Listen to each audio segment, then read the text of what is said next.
This guide will show you how easy it is to upload and link documents to records in RentRoll. RentRoll has the capacity to store all of your documents across multiple different record types. Documents can be uploaded and linked to customer, supplier, property, project and agreement records. For this tutorial, I want to find the gas safety certificate for Unit 1 Omega Business Park. So what I'll do is I'll go over to the property module from the navigation bar and select the property.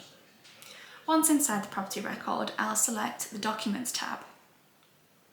If I click the Edit button on the right of the document, I can get more information. When the window pops up, I have the ability to download the document if I want to. If I click the Related button, I can see all the records to which the document is linked. I will now upload a tenancy agreement for the property. I can do this quickly by clicking on the link in the Agreements tab and selecting the relevant agreement. Once inside the record, I'll select the Documents tab. To upload a document, I'll click New in the top right. When the window pops up, I'll click the Select button and navigate to where the document is located. Select the document and click Open.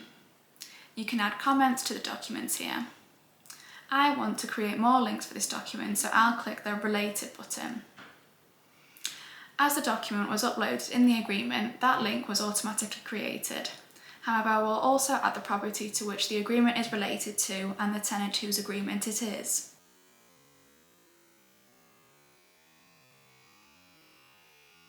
Now, if we navigate back to the Documents tab in the property record, you can see the tenancy agreement is listed. As you'll see from this tutorial, RentRoll makes document management easy, keeping your documents secure and in relevant, easy to find locations. If you found this video helpful in any way, please follow us on all of our social channels for more RentRoll tips and property related content. Thank you.